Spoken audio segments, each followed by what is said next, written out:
Hello everyone, I'm Naina Chabra from my IELTS tutor. So in this video we are going to understand some important essay structures. So structuring your essay is quite important. Why? Because we will be graded on the basis of the structures we are using in our essay. For each essay type we will be having a different approach, different structures we will be following. So this will help us to boost our band score in coherence and cohesion. It is a part of coherence. When we have a good structure, so our coherence is indicated when we use an effective essay structure. So let's understand what are the different structures we will be following for different essay type. As we know, there are two essay types. One are opinion based and the other are non-opinion. So what are the opinion based essay in which your opinion is asked? Your opinion means they are asking about what do you think of particular question or particular statement, right? This could be agree or disagree. They can ask you whether you agree or disagree.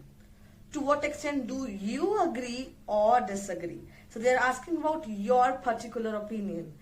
And they might ask you, do the advantages outweigh disadvantages? It means they are again asking for the opinion, whether the advantages are better or disadvantages. Then any question, what do you think are the possible solutions? What do you think are the reasons? What do you think? So whatever you think means your opinion is asked. Then a direct question, what is your opinion? Now, so this is a hybrid question. Hybrid means it includes your opinion as well as it also includes a non-opinion question. So discuss both the view. Discuss both the view is a separate question. They're asking you to discuss both the view. No opinion is asked here. And then in the second part, they're asking about your opinion. So this is mixture of opinion plus non-opinion question. Then, what are the non-opinion questions we can get in IELTS? It's discuss both the view, only discuss both the view. They're not asking for your opinion here.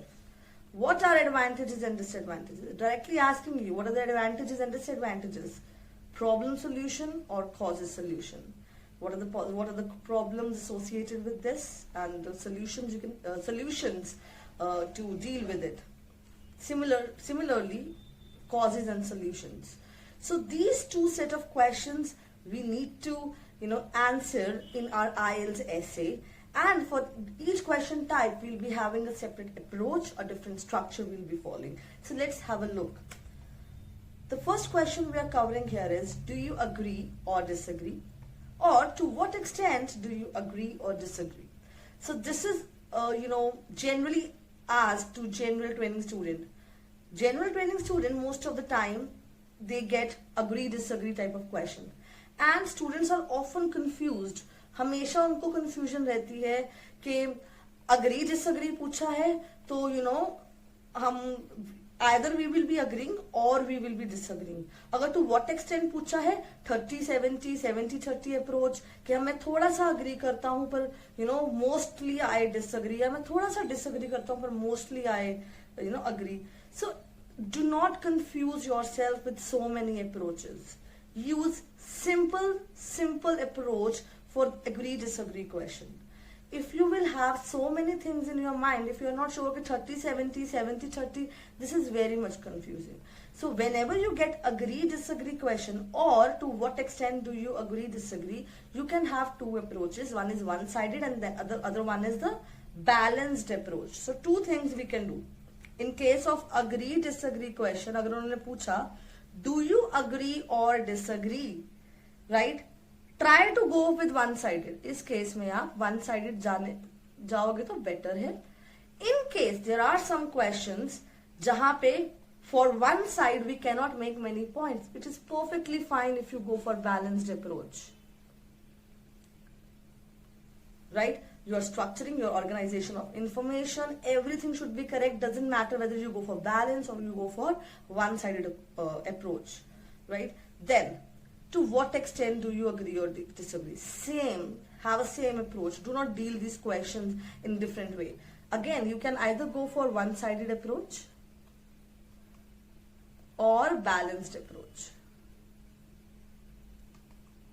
Now, if I ask about one-sided approach, what do you think would be the structure? We have to talk about one side. So, do we need to mention the other side, or do we need to, if I'm agreeing with it, should I talk about the disagreement points? No, you're not required to do that, because you have to show clear position throughout the essay. If I am saying I agree with the question, all my body paragraphs will be on agreement, right? If I write points related to disagreement, what will happen? It means my position is not clear. I'm still confused. You don't have to do this, right? Now, how will we write one-sided approach? For example, the question is, okay, should university offer free of cost education? Do you agree or disagree? So if I agree with this, right, I will first write the introduction, simple, paraphrase the question plus thesis, which we have one video on writing introduction. You can refer that video to clearly understand how we paraphrase the information and what kind of thesis we need to write, what quality of thesis we need to write. Then body paragraph 1, because I am agreeing with this, I will write my first point in body paragraph 1, and then I will elaborate my point. Then I'll write my second point in body paragraph 2. Then I will elaborate my second point, support it with example. Then if I have a third point of agreement, I can make a third paragraph. If I don't have, I can skip this as well. Right? This is completely up to me, or up to the writer who is writing the essay. Then conclusion. A clear conclusion. Conclusion is a reflection of your essay. What is conclusion? Reflection of your essay. Do not try to add anything additional in your conclusion. It is just the way you write introduction. Similarly, you need to connect with the question. Number 1, connect with the question. What the question is asking. Refer that. Whatever your opinion, state that. Whatever reasons you have mentioned in the body paragraph, in short, reflect them back. Right? Now, balanced approach. Balanced means I agree with this, but I think this could be better. Right? I cannot say I agree and I disagree both. No. If I am saying university education should be free for everyone, I think yes, it must be free, but not for everyone, I think. Right? Should children, encouraged to do community service? Yes, they must, be encouraged to do community service, but not at the cost of their education. Right? So I have to show a balanced, a mixed view. Do not follow any approach like, okay, I'm 70% agreed or 30% agreed. It's nothing like that. If you are writing a balanced approach, your language, your tone must be like that. And in this case, it's not like so many students, what they follow is, okay, I'm 70% agreement and 30% disagreement. I will write, if I'm agree 70% and disagree, how will you express this in your statement? How will you, show the surety, the weightage of 70%? कि yes, this is 7, मैं 70% agree कर रहा हूँ. आप अपनी statement में किस तरीके से बताओगे? I somewhat agree. Don't use those words. अब इस केस में स्टूडेंट्स क्या करते हैं? मैम क्या हम 2 पैराग्राफ अग्री के बना लें, क्योंकि मैं अग्री ज्यादा कर रहा हूँ इस पे, राइट? और थर्ड पैराग्राफ में ना डिसअग्री का बना लूंगा. I'll make third paragraph for disagreement.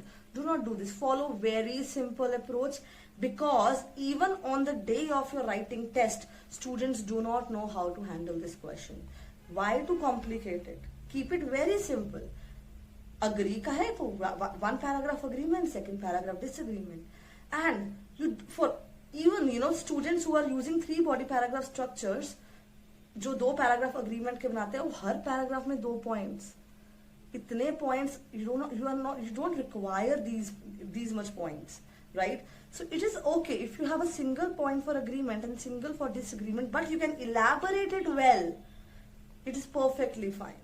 Perfectly fine. You can easily score 7+ with 1 point, but with good elaboration and good examples, right?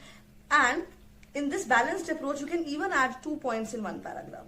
It's completely up to you. Both are correct. Then, so just take screenshot of this. this is a rough structure you can use, you can refer while writing your tasks for one-sided approach.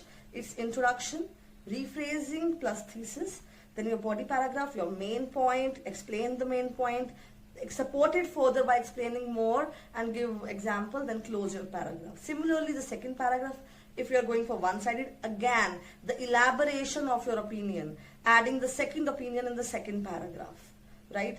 Your main idea, explain it, explain plus example and close. And then your conclusion, where you restate whatever you have written in the paragraphs. An introduction, which means rephrasing and thesis. Body paragraph will include, first will be agreement, your main point for agreement, your explanation further and your example, and then closing the paragraph. Similarly, the second paragraph will be contradictory, it will be disagreement.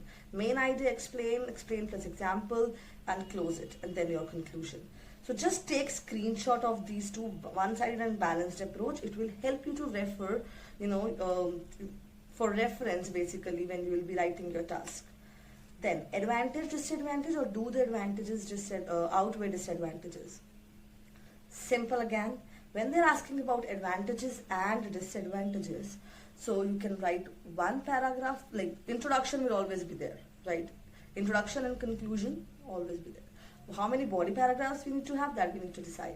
So then they're asking about advantages and disadvantages, very simple. We need to make one paragraph for advantages and the second one for disadvantages. You need to keep in mind what type of connecting devices you need to use, what kind of language you need to use when you are showing the contrast or contradiction, right? Now, do the advantages outweigh disadvantages? So are they asking you whether the advantages are more, right? Are they talking about the quantity? So many students think that when they are asking do the advantages outweigh disadvantages, mean I need to write more advantage. If I think yes, advantages are more, I need to write more advantages. No, they're not talking about outnumbering. They are not talking about do the advantage outnumber. They are saying that do the advantage outweigh. Outweigh simply means that are advantages better than disadvantages? They're talking about quantity. So for example, if I'm talking about advantages and disadvantages of computer, so I have listed 2 advantages and 2 disadvantages. But I think I could still ignore the disadvantages. मैं disadvantages को नज़रअंदाज कर सकती हूँ, पर मुझे advantages के ज़्यादा सही लग रहे हैं, मुझे बहुत काम के हैं. Outweighing, the quality is better than the disadvantages, right? So in this type of question, you are not required to change your structure. Use the same structure. Confuse नहीं होना. Don't get confused. Oh, outweigh आ गया, अब इसको कैसे handle करना? जैसे आप advantages, disadvantages लिखते हो, वैसे ही लिखो. बस एक छोटी सी चीज का you have to, take care of. What? So in the case of advantages, disadvantages essay, we are just stating the advantages, disadvantages. But here they are asking, do the advantages outweigh disadvantages? It means they are looking for your opinion as well, right? So in this type of essay, examiner wants you to present your opinion and then mention advantages and disadvantages. If you think, yes, advantages are outweighing disadvantages, you need to mention, in my opinion, like I believe that advantages are better, or advantages are obviously outweighing the disadvantages, right? Just state that, give a clear opinion, right? So your introduction will include your opinion. You will write the first body paragraph for advantages, second for disadvantages, and again conclusion. In conclusion also you need to reflect back your opinion.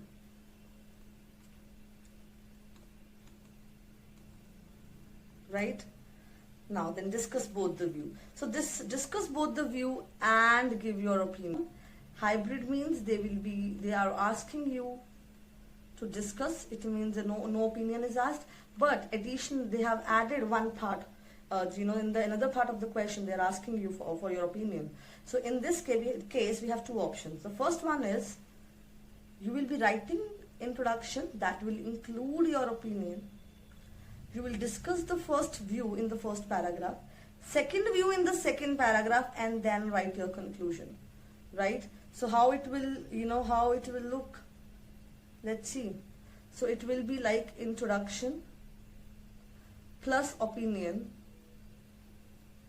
then your body paragraph 1, your first viewpoint, body paragraph 2, your second viewpoint, and again your conclusion, which will also include your opinion. This is a simple one. What other way we have? It's nothing like this. Okay, if I'll write this one, I'll get more band, the other one I will score, less band. No. How you use the paragraphing. If you are using this approach, are you able to, connect them properly? Are you able to, write it in flow? Are you using the structure efficiently, right? Now, the other one is, I am writing the introduction. I will not include my, opinion here. I'll just rephrase the question. Then I'll write the body paragraph 1 and body paragraph 2. I'll make a separate para for my opinion, a short paragraph including my opinion. And then I will conclude this. So this is another way of doing it. Whatever is more comfortable to you, whatever you think that I can do it more confidently, follow that. Now, causes solution or problem solution, simple. Again, I'll be telling you about 2 approaches we can use here. The first one, is your introduction. The body paragraph will include causes. Because they're asking for causes, we need to add 2 causes here. Solutions, we'll be giving solutions in the second paragraph, and we'll be writing a conclusion. This is the 4 body paragraph structure which we can follow for causes and solution or problem or solution. The other way of doing it is, because we have added 2 causes in the first paragraph, right? We can make 2 separate paragraphs as well, but solution we'll keep in 1 paragraph. So introduction, cause 1, paragraph 1, or problem 1 will be in paragraph 1, cause or problem 2 in paragraph 2, and then your solutions in the 3rd paragraph, then you will conclude it, right? So these are the structures of different essay types which we need to follow, which we need to start implementing in our writing task. Whenever you read the question, try to figure out what structure you will be following for these essay types. This will help you to be confident. I know that you don't want on the day of the test, when you see the question, the first thing is like how to structure it, how to make the paragraph. You don't want to waste your time there. So just have a permanent approach, permanent sequence or permanent structures for each question type, so that on the day of the test you don't get confused and handle it confidently.